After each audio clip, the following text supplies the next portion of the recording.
계모는 구타하고 친부는 모른 채 한 뒤 사망.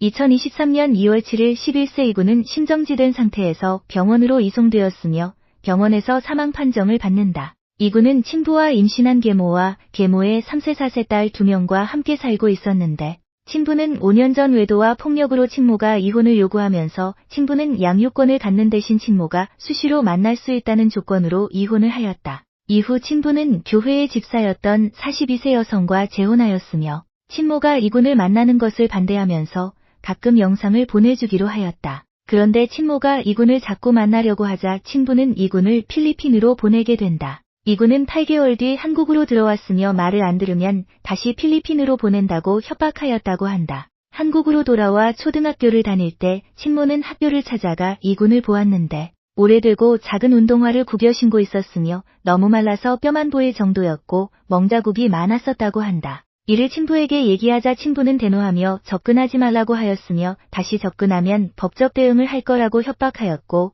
계모는 폭언을 하였다고 한다. 아이를 신경 쓰지 않으면서 왜 데리고 있었을까의 의문에 아동수당이나 다둥이 혜택 등이 많아서일 거라는 의견이 있었다. 친모는 변호사를 선임하여 양육권 지정 변경 청구 소송을 진행하였다. 2022년 11월 24일부터 이군은 학교에 나오지 않았고 계속되는 학교의 전화에 계모는 12월 초 이군과 학교에 가서 홈스쿨링을 하겠으니 신경 쓰지 말라 하였고 이군은 이에 아무 말이 없었다고 한다. 아이가 장기 출석을 하지 않을 때에는 가정방문이나 경찰 협조를 하는 것이 규정되어 있는데 이때에 이군의 소재가 확인되었으므로 학교에서는 더 이상 가정사에 관여할 수 없었다. 12월 28일 이군의 일기장에는 죽고 싶다 죽어야 된다는 내용들을 적었었다. 주변 사람의 말로는 친부가 이군을 주먹으로 때려도 울지 않을 만큼 일상이 된 것 같다고 하였고 계모가 이군을 대할 때는 친모가 아니라는 것을 바로 눈치챌 만큼 혹독했었다고 한다. 아이에게 시킬 정도의 일이 아닌 그 이상의 심부름들을 시켰으며 추운 날 얕은 옷만 입고 집 앞에 쭈그려 있은 적도 여러 번이었고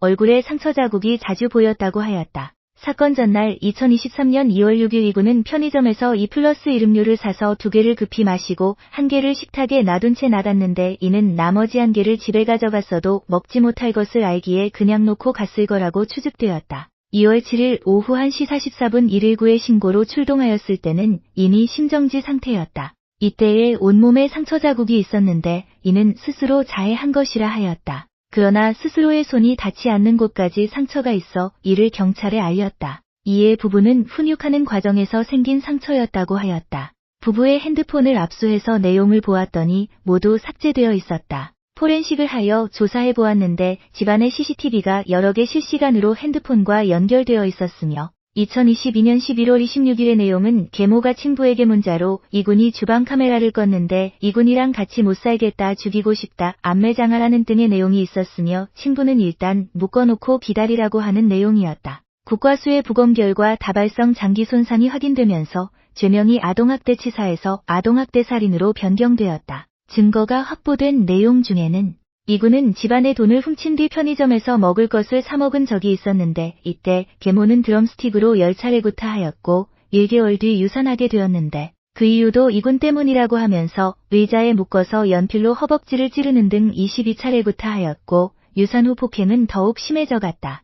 증거가 확보되면서 재판이 진행되었는데 재판 전 계모는 교회의 지인들에게 탄원서 제출을 부탁하였으나 모두 거부하였고 친부에게도 살인에 준하는 처벌을 해달라는 탄원서가 제출되었다. 이때 기존에 선임하던 변호사들은 변호를 거부하면서 국선 변호사로 변경되었다. 2023년 7월 15일 검찰은 계모에게 사형을 구형하였고 친부에게는 징역 10년을 구형하였다. 8월 25일 재판부는 계모에게 징역 17년을 판결하였고 친부에게는 징역 3년을 판결하였다. 이에 검찰과 부부는 항소하였다. 2024년 2월 2일 2심에서 계모는 구치소에서 출산한 아이를 안고 법정에 나왔다. 이때 방청석에서는 재판에 아이를 안고 나오는 것도 아동학대라며 언성을 높였다. 재판부는 원심을 유지하였으며 검찰과 부부는 상고하였다. 7월 12일 대법원에서는 친부는 원심을 확정하였으며 계모는 미필적 고의가 인정된다면서 원심을 파기하고 고등법원으로 환송시켰다.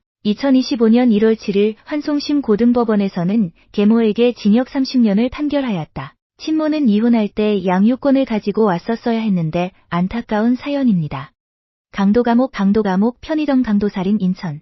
2023년 2월 10일 인천 편의점에서 강도살인 후 부천의 모텔에서 32세 권인석을 체포하였다. 권인석은 2월 8일 오후 11시에 후드티 모자를 쓰고 마스크를 한 채 인천의 한 편의점으로 들어갔다. 곧바로 음료수 냉장고 앞으로 간 뒤 점주에게 음료수를 꺼내달라고 요구하였다. 피해자가 계산대에서 나와서 음료를 꺼내주고 돌아서 갈 때 준비한 흉기를 피해자의 목에 대었고 33세 남성 피해자는 권인석의 팔을 잡았는데 이때 권인석은 복부를 1회 찌른 뒤 피해자를 창고로 끌고 가서 목을 2회 찔렀다. 그 후 계산대에 있던 20만 원을 가지고 나갔다. 근처에 있던 집으로 간 권인석은 1시간 뒤에 나와서 근처 아파트에 안 보이는 곳에서 전자발찌를 끊고 핸드폰을 끄고 택시를 타고 도주하였다. 택시를 탄 권인석은 여러 차례 택시를 바꾸어 타면서 부천으로 이동하였다. 피해자는 11시 50분에 손님에 의해 발견되었으나 이미 사망한 상태였다. 이때 공개 수배 전단이 만들어졌는데 수배 이유는 살인이 아니라 전자발찌를 끊고 도주한 것이 이유가 되어 공개 수배가 되었었다. 사건 발생 30시간 뒤인 2월 10일 오후 6시 30분 부천의 모텔에서 권인석을 체포하였다. 권인석은 16살 때 오토바이를 훔치고 무면허로 운전하면서 절도를 하였기에 소년원에 들어갔다. 소년원에서 나온 뒤 한 달 만에 특수절도와 특수강도 5건으로 3년 6개월 징역 생활을 하다가 2014년 5월에 가석방으로 나왔다. 가석방 후 2개월 뒤에 부평구 중고명품점에서 점주를 찌르고 80만 원을 훔쳐서 7년 복역하였고 2021년 12월 전자발찌를 한 채 출소하였다. 2023년 7월 13일 1심에서 판사는 무기징역과 전자발찌 20년을 명령하였다. 이에 권인석은 항소하였고 2심에서도 원심이 유지되었으며 다시 상고하였고 대법원에서도 원심이 확정되었다. 여기까지는 밝혀진 범죄가 이러한 것이었고 밝혀지지 않고 묻혀진 범죄도 있을 것입니다. 좋아요, 구독 부탁드립니다.